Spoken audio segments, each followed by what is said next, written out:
Welcome back. So it's been a good like 4 months since I posted a video, but welcome back to my channel. It's Korin.Jones, KJ. I have been away. Posted on my IG what you guys would want to see in my next video, and everybody said, you know, a recap of last year, and I'm just gonna kind of talk about what I've been doing, where I've been. I'm not really gonna go into detail about the products that I'm using. So if you follow me on Instagram, you know that I recently had a baby. That's what I was doing all last year. I was being pregnant and fat and miserable.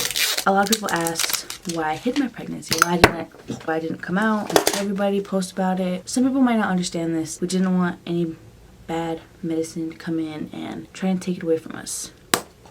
Well, I wanted to enjoy my pregnancy, you know, just chill and not have to worry about what anybody has to say. Even my own family was coming for me, you know?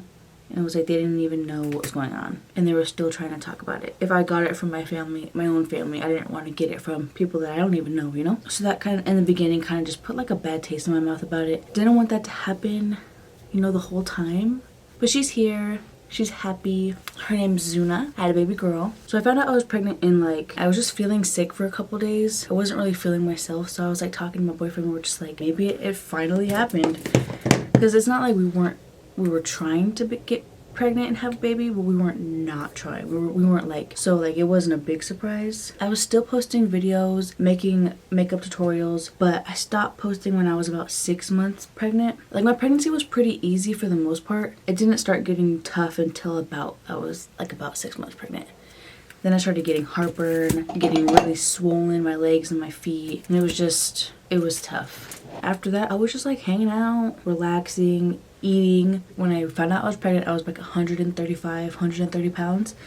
And when I went to give birth, I was 225 pounds. Like I almost gained 100 pounds. I gained a lot of weight in my face, as you can tell.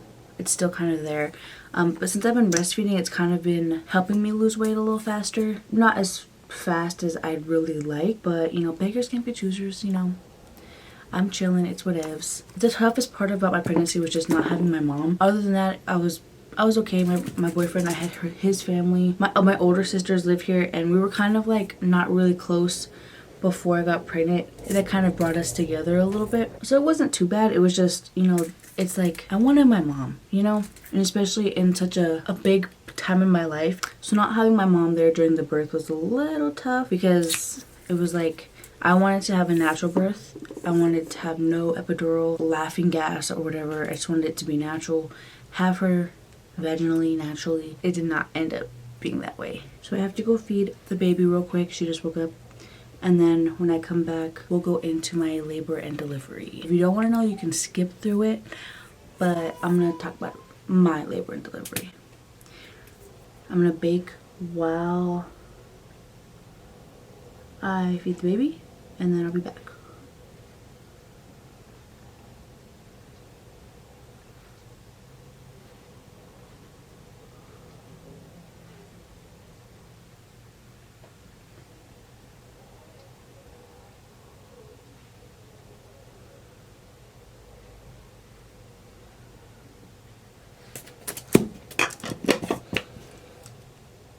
So the baby is fed. To get into my labor and delivery. So I wanted to have a natural birth. I wanted it to be as natural as I could make it. And it didn't turn out to be that at all. I started having contractions at like 4 a.m. Wednesday morning. They started to get about 5 minutes apart and pretty consistent at around like 7 a.m. So, but I still wasn't sure. I was texting my mom, calling my mom, and she said, well, if they're starting to get 5 minutes apart, you should go in. So I called the nursing station and asked them if I should go in. And, you know, I told them it was my first time having baby.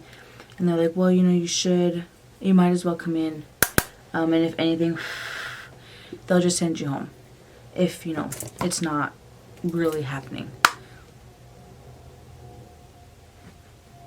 So we started to get ready.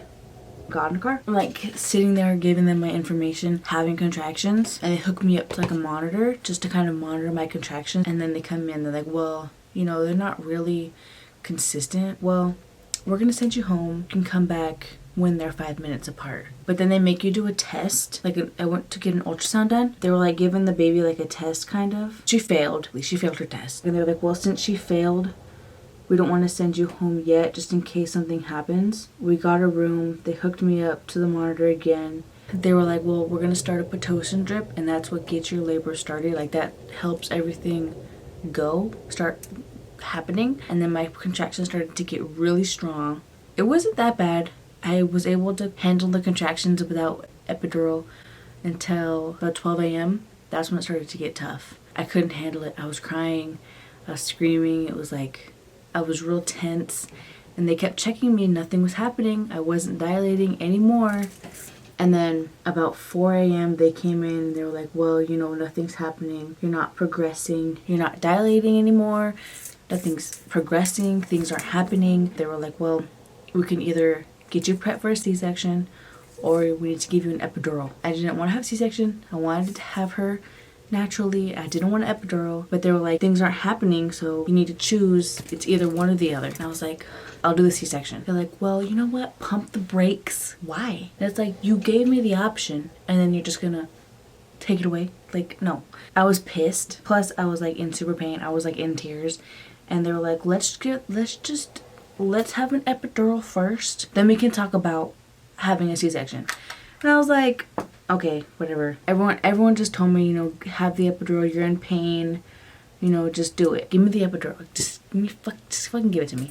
And get out of my face. It was like some fucking 7-foot fucking NBA baller fucking fool came in to give me my epidural. They had to lift the bed as high as it would go. I had to like get higher because he was so tall. I was in so much pain that it didn't really even bother me. After that, I went to sleep and I slept until about 7 Thursday morning. When I woke up, they were checking me. They wanted to see if I dilated anymore because I was having contractions while I was sleeping. So doped up that I didn't even feel it. I was dilated like maybe 2 or 3 centimeters more than I was when they gave it to me. Nothing was really happening. So they were like, well, let's wait a couple more hours and then we'll see about the C-section. Nothing was happening all day.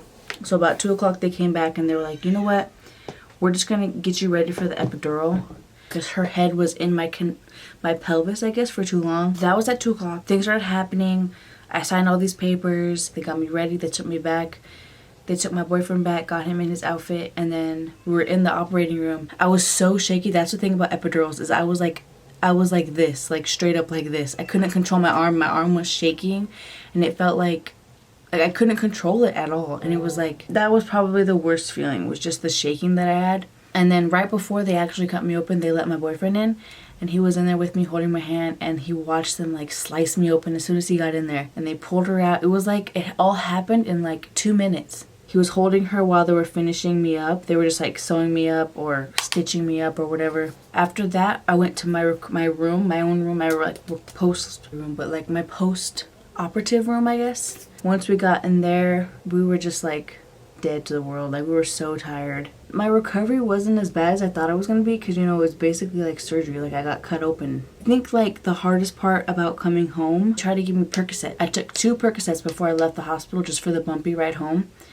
And I don't know how pillheads can take pills all the time because I was so constipated. TMI moment, but I was so constipated. And I don't know how anybody who does pills can take that. Like, I don't know. I was going crazy. That was probably like the worst part about the postpartum deal. So now that we're a little more postpartum, I guess, we've been going to the gym. So I recently bought the Sweet Sweat waist sweatband thing. And I bought some of their Sweet Sweat juice, whatever they're called.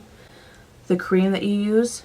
I don't know if any of you have heard of Sweet Sweat, so I'm going to try it out because my Mint Swim one's falling apart, basically.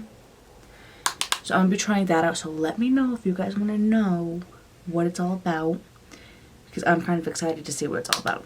When I came home, I started to lose the weight as soon as I came home, and I gave birth, I was like 220, 230, and I lost about 50 pounds off the bat, like in the first 2 weeks she was alive. So now I weigh about 180, 185, and I'm going from there. So I guess I really only gained 50 pounds.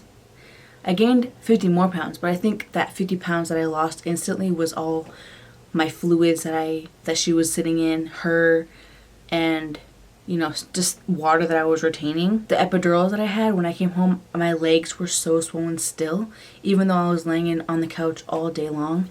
This video is gonna be so long, but it's been a while, you know. OMG, I'm all here for the pink Valentine's Day vibes. I'm here for it. Hopefully I covered all the bases, because when I took that questions thing you could do on Instagram, everyone wanted to know my labor and delivery, how 2019 was, how my pregnancy was, and how mommy life is. So hopefully I covered all those bases. Mommy life is great. If I didn't cover that, I am loving it. Babies always make me happy, but it's like, it's so different now that she's my baby. It's crazy looking into that face and thinking like, dang, you were in my stomach. I wanted a boy in the beginning, but I'm so happy that I had a girl. Like, I still want a boy, but I'm happy with what I got. So here she is, Miss America. This is Zuna Thomas, my baby. Can you see? Oh, it's too bright. The lights are too bright for her. Huh, Peanut? Alright guys, so I hope you guys enjoyed this little 2019 recap. What my life has been like for the past year. I'll be back posting videos more often, hopefully weekly. Hope you enjoyed this little Valentine's Day vibe we got going on. Peace and love. Love you guys.